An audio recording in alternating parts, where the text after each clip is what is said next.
it is very unfortunate, as we always say, that Muslims don't have a superpower to have a say in these global geopolitical conflicts.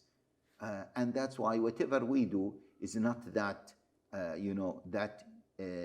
effective immediately. However, we can mobilize people to resist these agendas and to march against these agendas. And we should not belittle the public opinion, and mobilizing not the entire Ummah, but the entire world, those who would like to see peace.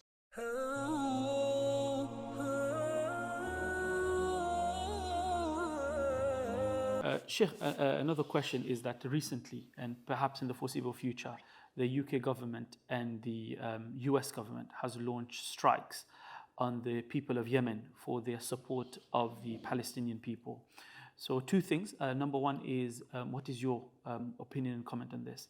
And number two, what can we do as British Muslims in regards to this? Yeah, well, see, Bismillah ar-Rahman ar-Rahim. First of all, to be honest with you, myself, I am always skeptical when it comes to any conflict between Iran and its allies and the West. Because from history, we learned that there is always a hidden agenda. Yeah? That doesn't mean that they don't have conflicts. Yes, they might have conflicts to a certain degree, but both of them agree that they should not take the conflicts to another level. Why? Because America is in favor of the presence of a strong Shia state in the Middle East. Okay?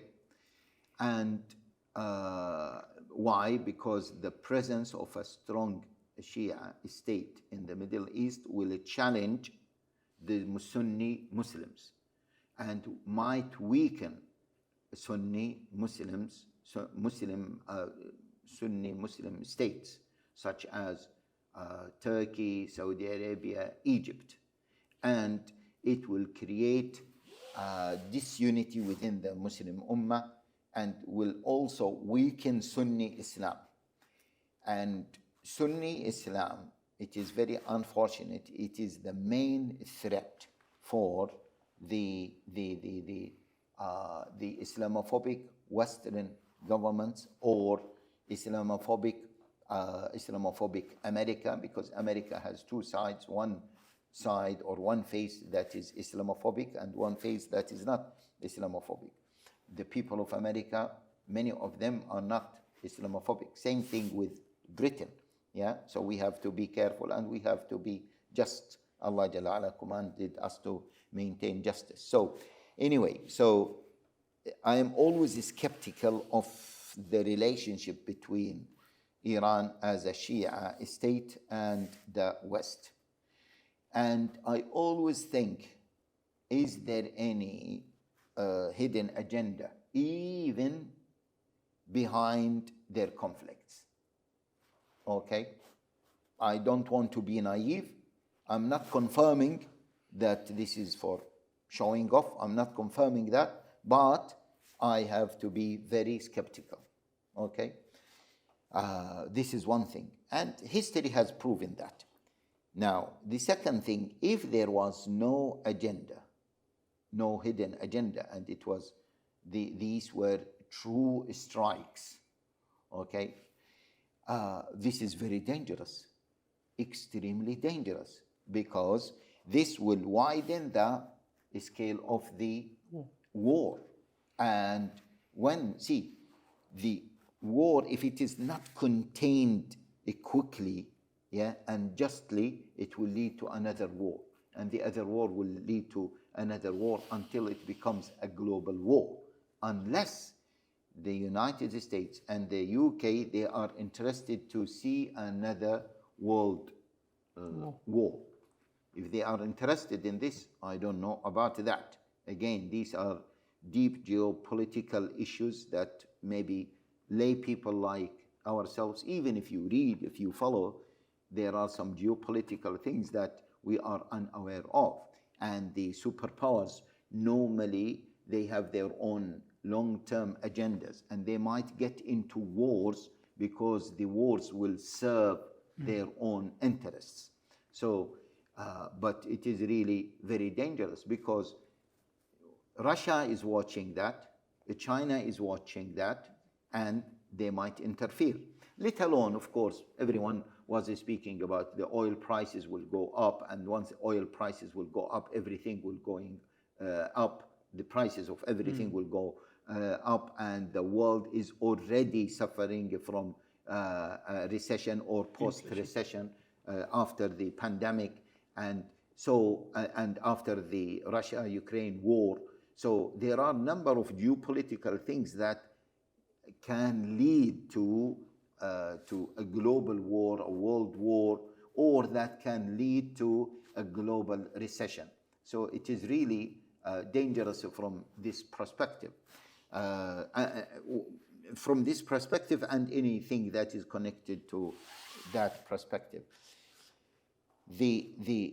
Now, the other thing is the Houthis in Yemen, okay, which, by the way, we all know that they were classified as a terrorist organization by the America, and then all of a sudden they were, they removed them from being a prescribed terrorist organization.